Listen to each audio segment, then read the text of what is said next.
Welcome, everybody, to this episode of Suddenly Single, the money podcast for women. Today, we have an episode dedicated to the 5 things that you need to consider financially when you're experiencing a divorce. So on with me is Dan Caprill, my dad. I'm Wes Caprill. We are financial advisors here in Cincinnati, Ohio.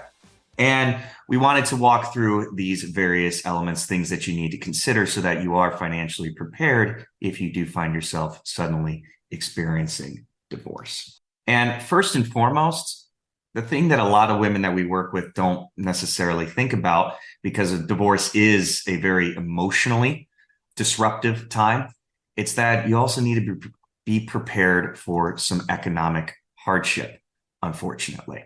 When you're going through divorce, unfortunately, you're going to have a disruption in your overall financial situation. And then on top of that, you're splitting the assets. So ultimately, the lifestyle that you're used to living may not be the lifestyle that you have, at least for a temporary period of time. So that's certainly something that you need to immediately consider. Dad, do you have any thoughts to add on that? Well, I think it's easy to understate that, because I think we're all kind of optimists and we always think, okay, I'm going to be okay. And look, I'm not saying you're not going to be okay, but it is going to be a major lifestyle change. I mean, unless you're uber wealthy, in which case you won't even be fazed by it. What you were used to when you had maybe 2 incomes contributing, or in the case of my mom, always had just one, that of her husband. And my mom experienced both divorce and widowhood.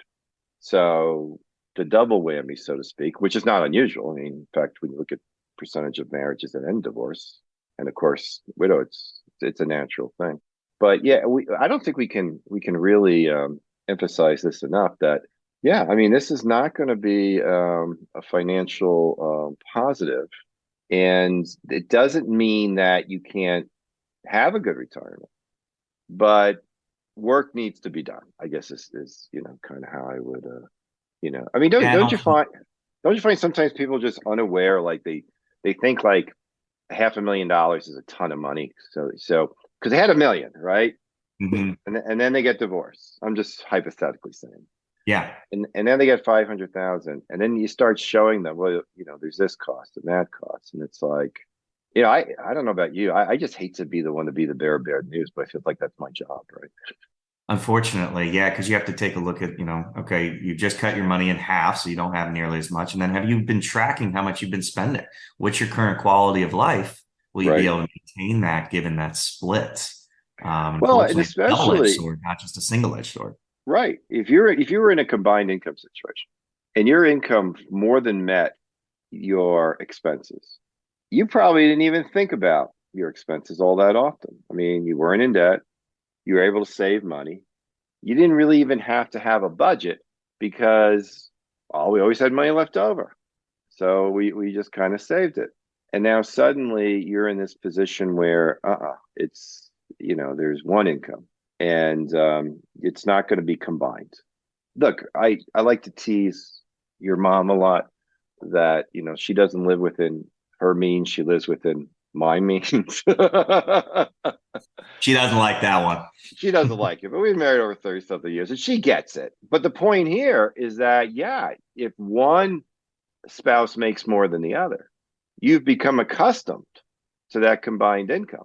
And the one who makes less has been accustomed to enjoying that. And now that is gone. So, and be aware of that. Be aware that, your pensions are going to be different. Social Security is going to be different. Your assets are going to be different. And I guess it just gets in with a mindset. And I don't want people depressed. I just want people to understand. I want women to understand that, look, money is not a good, in my opinion, money is not a good enough reason to stay in a bad relationship. Okay. Mm-hmm. And sometimes it's not even our choice. That relationship's ended, it's not even our choice. All right, we got to deal with reality. And so reality might mean we got to step up to the plate a little bit. And, that could mean a lot of things. That could mean work longer. That could mean retire on less. But that's, the fact of life. All right. So number one, be prepared for some economic hardship. Real quick, one comment that might come up is, well, if we're splitting, won't our expenses be reduced by half? I think one thing that's easily overlooked, though, is what is the biggest expense if you have it within a marriage. It's your mortgage. Yeah, housing, And right? whoever ends up with the house, they're on the hook for the entirety of the mortgage now. That's one of the biggest things to consider. Well, true. And then the other thing too is that whatever your housing expenses were at the time of the divorce, I don't think you're going to be able to find something else at half that cost, Mm-hmm. right? Yeah. So you're picking up more of that burden. Yeah, no, that's a good point. But that's true. I mean, there's so many things. I mean, to heat a house is a set cost. If three people are participating in that cost, great. But if it's one person, you're picking up a higher percentage. So yeah, you don't have to pay for your ex's clothing anymore, but you're now picking up the cost of everything else. Maybe your grocery bill shrinks a little bit, but not that much, right? To where so all right. So that's the first one is have your eyes open. This is going to be at least a challenge. Maybe we shouldn't use the term economic hardship. We should use the term it's going to be an economic challenge, and Right. we're not going to sugarcoat it for you. We're just lay it out the way it is. The next big point is knowing what you have to split. One of the big things is understanding where all the money is and what all the money is. Unfortunately, a lot of couples that we work with, only one person tends to have a full grasp of where all the assets are and then what all of the debt is. So as you're going through divorce, something that you need to consider is making sure that you have a very clear, full picture of all of the marital assets. Unfortunately, you can speak to this story a little bit further, Dad. We know somebody who, unfortunately Yeah, was on the bad end of a situation where she wasn't aware of all of the various marital assets and the debt. yeah, no, that's definitely true. This one was probably the epitome of suddenly single because kind of came completely out of left field. And it was clear she had no real understanding about everything they had. They had a very fluid lifestyle. I think that kind of maybe puts you in a comfort zone a little bit. You get lulled into it, that you don't have to worry about all those details. And this woman was a very smart woman, but it was a matter of trust. And she had trust at a place that when the trust was gone, now found herself in a situation where not really certain about everything that had never really worked, so was now put into a position of having to address that possibility. And then, you made a good point before we even recorded. Like sometimes, if you're going to split all the assets, there may be some bad assets. And that's the third point that we Yeah, want to talk about as well. That's incredibly important to consider. A 50-50 split doesn't necessarily mean a 50-50 split. If you're just no, splitting the overall value of assets down the middle, there's a lot more that goes into that. well, I mean, there could be costs associated. I mean, like let's say real estate, for example, right? Mm-hmm. If you're heavy into real estate and now you're going to do a 50-50 split, what if one of those pieces of real estate's a real dog, and now you're a co-owner and you can't sell it without the other person's permission. Suddenly now you're servicing this out of your savings that you never really even thought about. There's another interesting one that people don't really give a whole thought of is so much of our money today is tied up in tax sheltered accounts, 401ks, IRAs.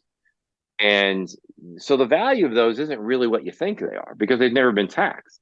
So, if I had, if you gave me the option between $1 million paid house and $1 million investment account, I take the house, Every right? time.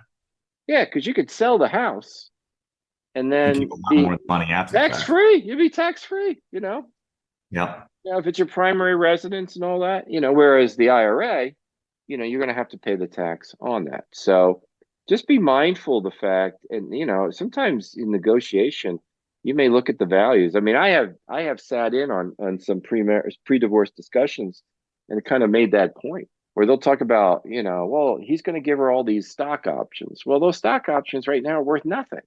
I Mm-hmm. know in theory they might be worth something. Or he wants to leave her all of the IRA money and he wants to keep the real estate. Again, they're not equal when it comes to taxation. So it's important that you know what it is that you have. Now, look, if this has already happened and you can't go back and do it, that's fine. But, you know, take the time. Everybody in any relationship, men, women, whatever, need to take the time to understand fully what they got. Because, yeah, I mean, A 50-50 split may not actually be a 50-50 split when you add on the costs and some of the other things associated with it. Yeah. That leads me into my next point, why it's crucially important to actually consider having a divorce team on your side. When going through divorce, oftentimes the only thing that you think about is having a divorce lawyer help you with Yeah. that. And obviously, divorce lawyer is necessary, have one 100%. Yeah. But their first, objective is not to take a look at all the assets and run an actual financial analysis of everything. So having a team on your side who can do all of this for you, including a financial advisor and potentially an accountant, is incredibly important because they can dive into those details even further. Yeah. And, one of the things I've noticed that first of all, there is a do-it-yourself trend, which sometimes might be appropriate, may not be appropriate when it comes to divorce. If you've been married for 30 years and you have kids and you have assets, the do-it-yourself approach probably isn't a good one. But the But thing you got highly to recommend against that. yeah, absolutely. But the thing to understand is that some attorneys are generalists. So they may be doing estate planning on Monday, property on Tuesday, divorces on Wednesday. And there are certain nuances that can come into play. So I'm not saying you got to get rid of that attorney. What I am suggesting you do though is, like you said, have a team, your accountants, financial advisor. They all play slightly different roles. They all look at your money in a different way. As financial advisors, we tend to be more planning oriented, more proactive as far as the future. Accountants tend to be a little bit more reactive, meaning here are the facts, here's what's happened up until now, here are the taxable implications. That They and they both tend to just follow a process too, rather sure, than doing it adapted to your specific needs. I mean, yeah, ultimately, a divorce is a divorce is a divorce, but when it right, comes to a financial plan, that's unique to you.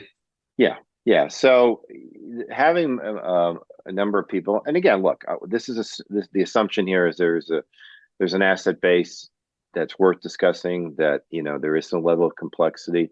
You at least owe it to yourself to be aware of that, because again, while we work with a lot of women who have gone through a divorce, the ones we're able to help the most are the ones who reached out to us before the divorce was finalized. Because once it's been finalized and then we see what you got, then I sit back and I don't necessarily say it to them, but I'm thinking it, man, this should have been handled differently. That should have been handled differently. And again, we're not attorneys. We're not even trying to be. We don't want to take the place of attorney, but we are as experts in assets. And so what we want you to understand is that not assets all the same. And I also want you to understand what the long-term outcome is going to be for you in light of this change. I think that's the key. I have sadly seen examples where, and it has in every case been a woman who's gone through either a very unexpected divorce or death of a spouse. And one way to cope with that sadness is spending. And what happens is that the rate of consumption starts to get to where it's going to affect the long-term future. Mm-hmm. So I think if you can get somebody to help you right away and help you create a level of structure, it can help minimize that. And look, again, we're saying what we said in episode 1: men and women are different. And if acknowledging this bothers you, I'm sorry. But one thing we're always going to give you in the show is candor, because when it comes to money, if you're not going to be realistic, you're probably going to get hurt. Okay. And then point number 5, maybe a little bit more positive here. One of the biggest things to consider after the divorce is updating all of your estate plans and beneficiary designations. A lot of women, not just anybody who's gone through a divorce, probably overlooks this because they don't think to do it. But ultimately, their ex-spouse is the one that they've probably listed on all their beneficiary designations. And God forbid something happens to you, I don't think you want to leave them the money. It's happened. It has happened. It has. It See it in the has. paper every once in a while. Yeah.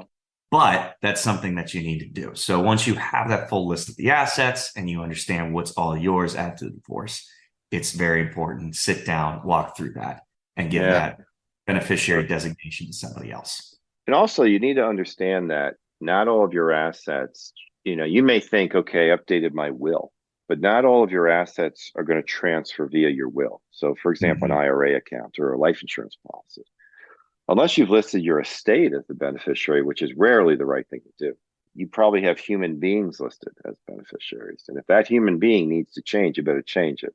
Yeah, there's always a story about a guy who been married 3 times, and he forgot to make changes, and the first wife gets all the money. And there's legally very little that can be done, Mhm. because it's the contract. Contract says, upon my death, this person gets it, and it's up to you to change it. So, and the other thing too is, remember, if when you go through a divorce, if your settlement requires that your ex name you as the beneficiary of something, that's typically life insurance is the one that we see.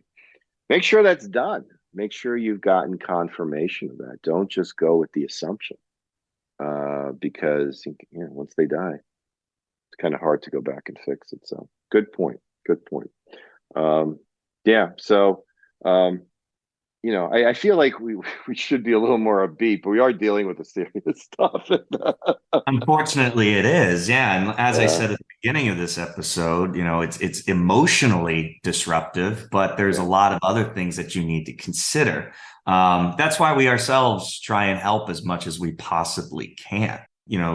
More than being just financial advisors, we want to be advocates for Yeah. anybody who might be going through this situation. It's one of the reasons why we wrote the book, Suddenly Single. I want to mention, if you want a copy of that book, just go to suddenlysinglebook.com.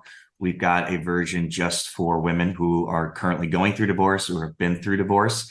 And we've loaded it with a bunch of resources and things that you can consider as you're navigating that situation. It also comes as a part of our kit, where we've included a few other resources, such as the various financial considerations that you need to make when going through a divorce.